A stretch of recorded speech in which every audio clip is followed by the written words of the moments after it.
Good evening, John Augustine here. Uh, we're talking.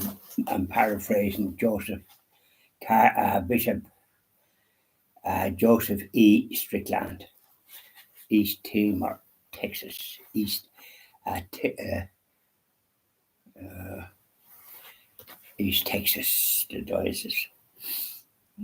Um, so he's talking about eucharism in this particular chapter, and he gives it a lot of talk and one thing and another.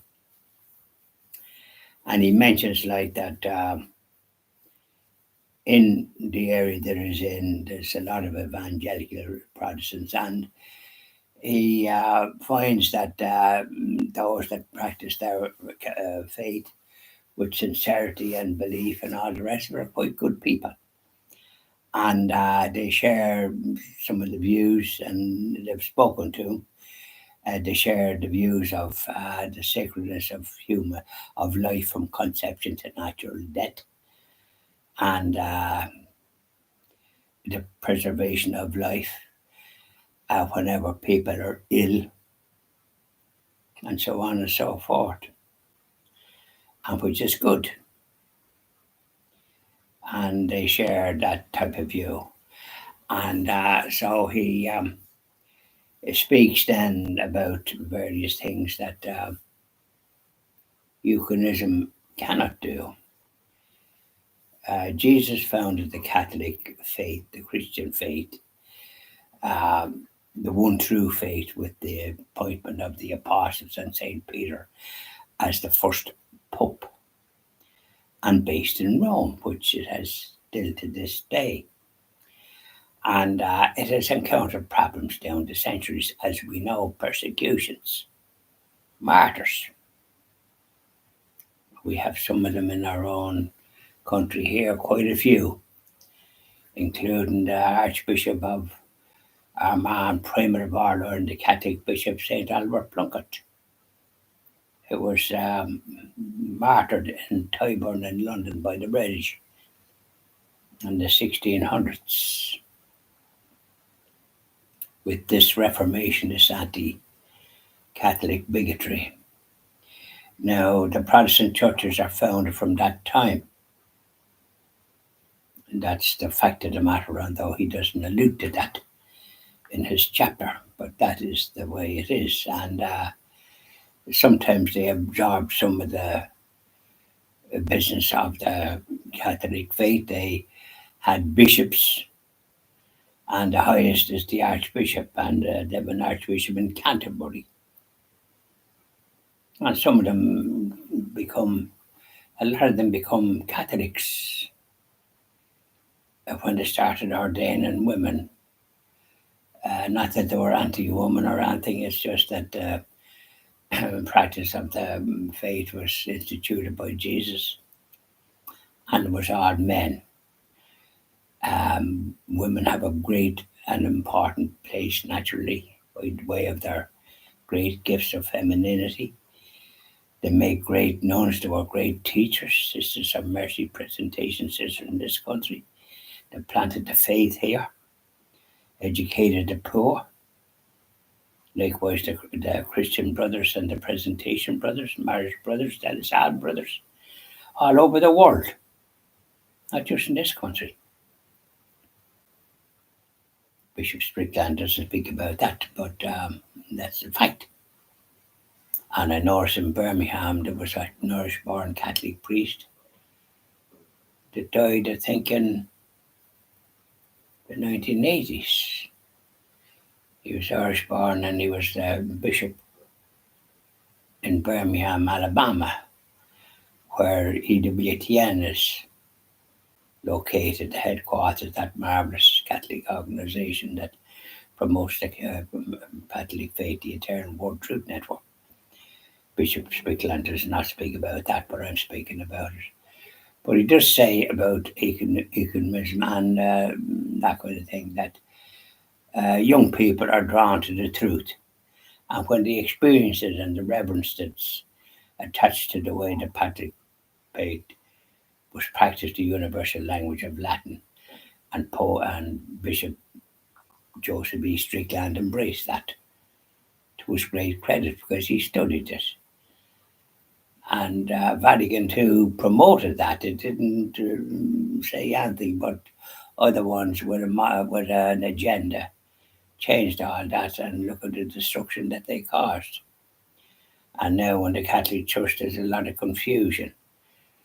And so the souls are not being nourished the way they need to be nourished, because the Catholic faith is the one true the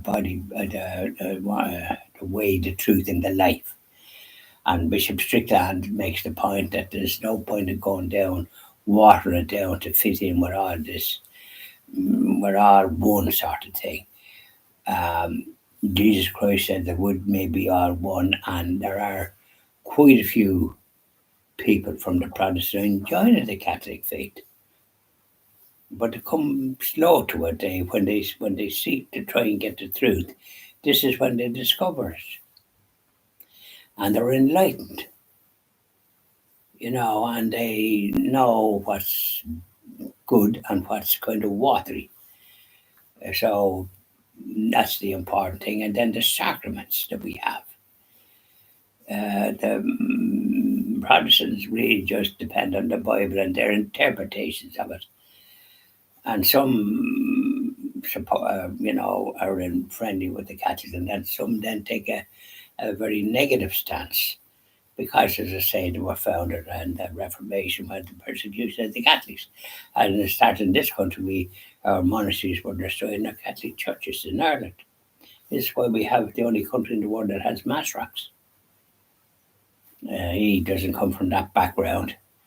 But other Irish-born prelates that helped to establish the Catholic faith in many countries, and the founder of the marvelous Knights of Columbus in America with 2 million members doing such great good, was founded by a second-generation Irish priest, Father McGivney, from whose parents were from this country, practicing Catholics, and he did a great work to try and support Catholics in his diocese. When the husband died, the wife and the children were often in very poverty.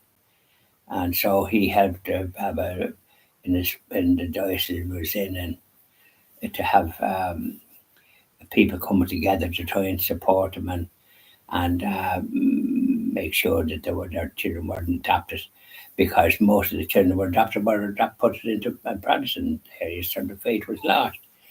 And on one occasion, he, when up in front of a judge, he supported the widow and children that was there himself. And he's the founder of the Knights of Columbus. It spread to one or two other parishes and then spread throughout the United States. And there's a Irish generation man now, the Knight Supreme in the Knights of Columbus. They do great work in looking after people the way that they always did, that Catholics always did, looked after the abandoned and down and outs and the hungry. And we have the great St. Vincent de Paul societies as well, that helps those that can't help themselves. We've seen examples of it in the United States, we've seen examples of it here.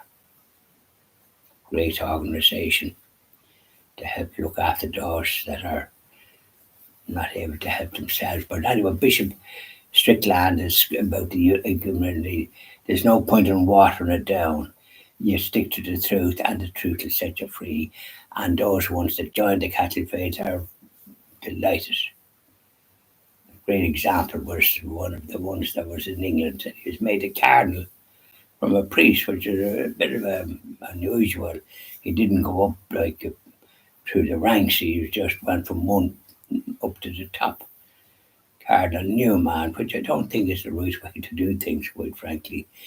He was late coming to it, but he came to it, and he did great work in attracting. And when a friend asked me there earlier this evening, or early today, on one of my in the website or follower, that I would recommend Catholic churches, which I did quite a few.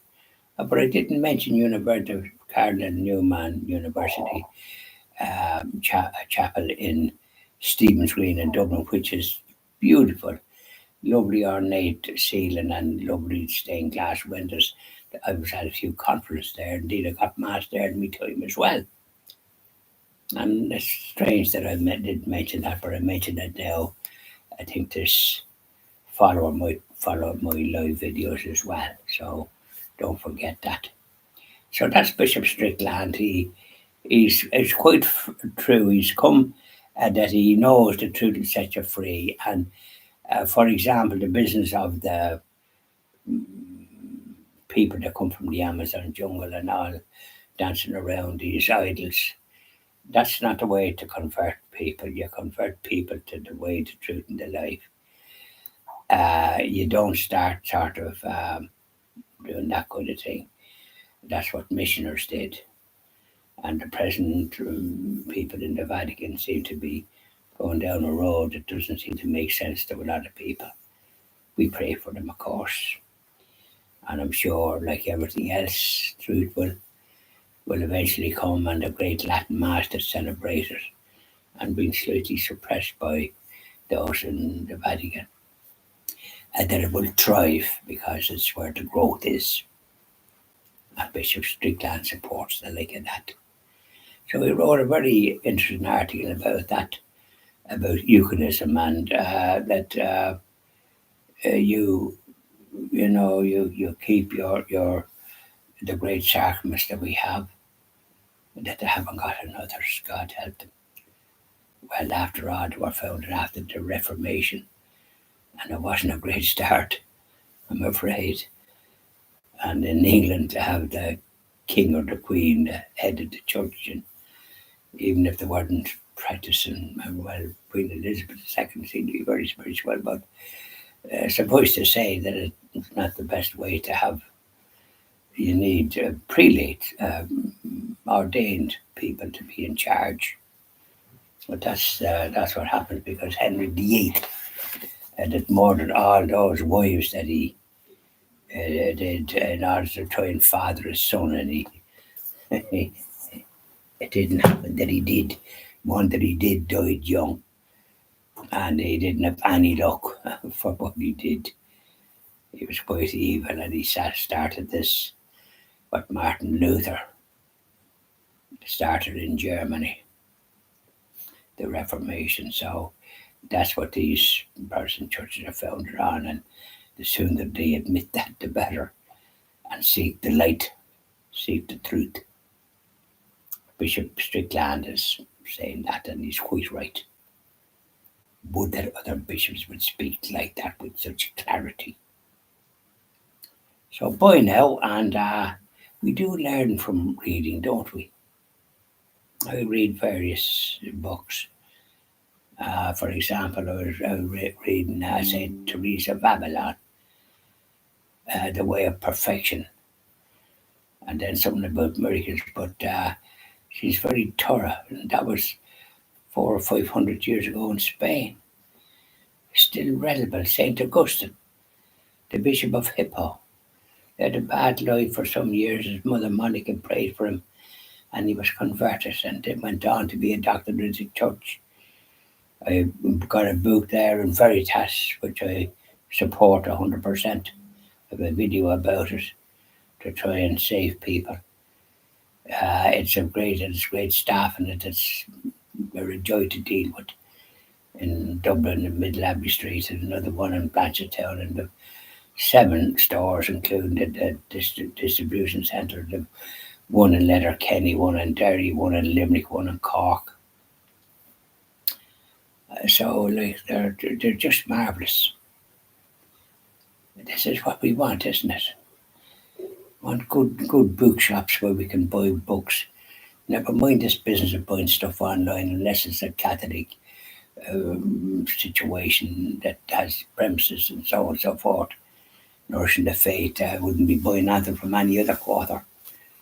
Well, we didn't go up with it, and it's good to talk to people, isn't it? When you go into Veritas, it's like going into a place that you feel good. a Catholic bookstop. So we're doing our best to make their saves. I'm donating €10,000 towards and hoping that 1,000 others will do likewise. So it's just put in a secure footing. Just mention that. These are things that you do when you have the faith. You want to support. Bye now. And I'll be doing my hymns after this. So book your seats. With be a queue. Bye.